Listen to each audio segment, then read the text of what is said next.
बिस्मिल्लाहिर्रहमानिर्रहीम। Maths pan में खुशामदीद।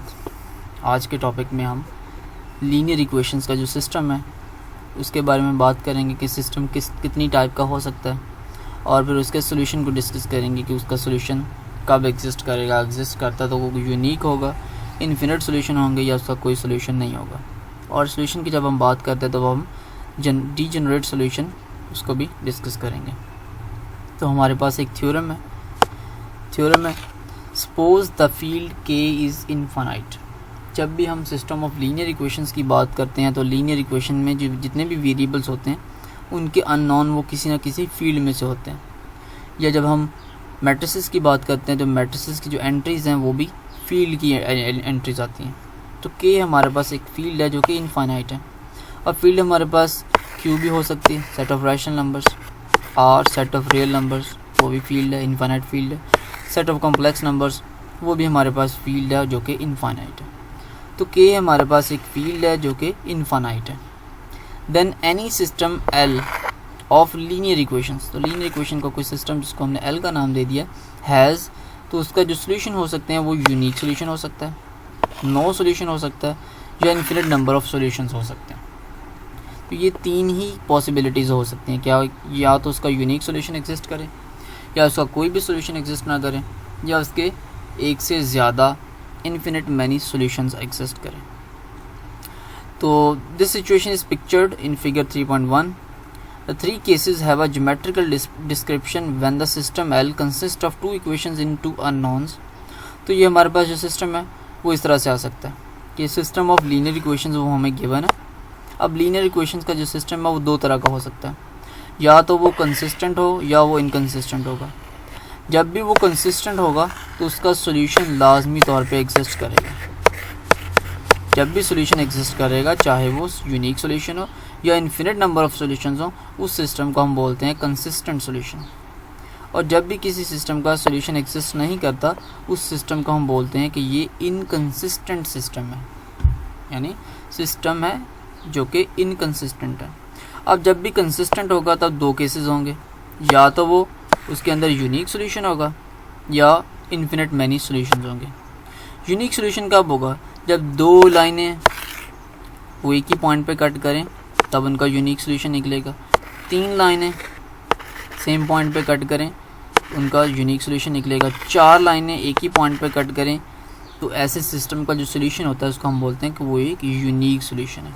Unique solution आता है सिस्टम का, यानी जितनी भी लाइंस हैं वो लाइनें क्या करें, एक ही पॉइंट पे एक दूसरे को कट करें। तीन या तीन से ज़्यादा लाइनें जब एक ही पॉइंट पे कट करती हैं तो इस पॉइंट को हम बोलते हैं point of concurrency of lines, और इन लाइंस को हम बोलते हैं कि ये कंकरेंट लाइंस हैं। जिस तरह से ट्रायंगल के जो अल्टीट्यूड्स हैं वो भी कंकरेंट होते हैं, एक ही पॉइंट में से पास करते हैं। तो जब तीन या तीन से ज़्यादा लाइनें एक ही पॉइंट में से पास करें तब हम लाइंस को बोलते हैं कि वो कंकरेंट लाइंस हैं। अब इन्फिनिट सॉल्यूशंस कब एग्जिस्ट करेंगे? जब अगर दो लाइनें और वो दो लाइनें क्या करें, कोइंसाइड करें, यानी वो दोनों लाइनें एक दूसरे को ओवरलैप करें।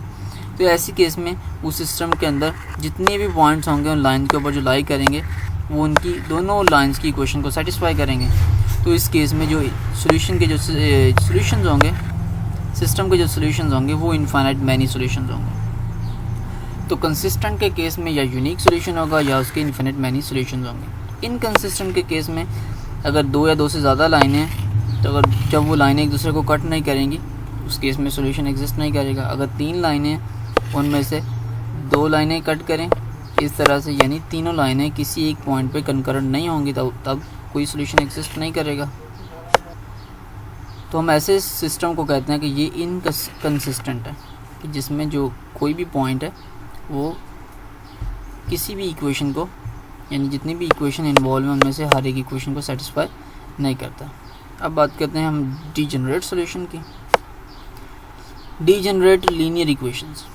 अ linear equation is said to be degenerate if all the coefficients are zero.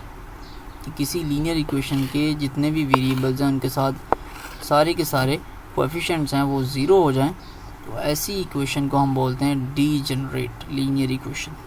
It has the form, और इसकी जो जनरल फॉर्म होगी वो ये होगी 0x1 plus 0x2 plus sworn जितने भी वेरिएबल्स हैं अप टू सॉन लास्ट पे xn, अगर वेरिएबल लास्ट है तो 0xn is equal to b। तो ऐसी इक्वेशन का जो सोल्यूशन है वो b पे डिपेंड करता है कि अगर b नॉन ज़ीरो होगा तो इस सिस्टम का कोई भी सोल्यूशन एग्जिस्ट नहीं करेगा, और अगर b ज़ीरो हो जाएगा तो इधर भी ज़ीरो हो जाएगा, इधर भी ज़ीरो आ जाएगा। तो इस सिस्टम के अंदर x1 x2 से लेकर xn की हर एक वैल्यू वो इस इक्वेशन को सेटिस्फाई करेगी। तो उस केस में हम कहेंगे कि इसके इन्फिनिट मैनी सॉल्यूशंस आ जाते हैं। The solution of such an equation depends only on the value of the constant b. Specifically, if b is not equal to 0, अगर b 0 नहीं होता तो सिस्टम का कोई भी सोल्यूशन एग्जिस्ट नहीं करता, क्योंकि इस केस में लेफ़्ट साइड पे 0 आएगा और राइट हैंड साइड पे कोई भी नॉन ज़ीरो, लेट से 2 आ जाएगा। तो variable x1 x2 and so on xn तक की कोई भी वैल्यू इस इक्वेशन को सेटिस्फाई नहीं करेगी, और अगर b 0 हो जाएगा तो हर वेक्टर वो इस इक्वेशन को सेटिस्फाई करेगा, क्योंकि लेफ़्ट साइड पे भी 0 आ जाएगा और राइट साइड पे भी 0 आ जाएगा। तो ऐसे ही इक्वेशन को हम डीजेनरेट लीनियर इक्वेशन बोलते हैं। So thanks for watching.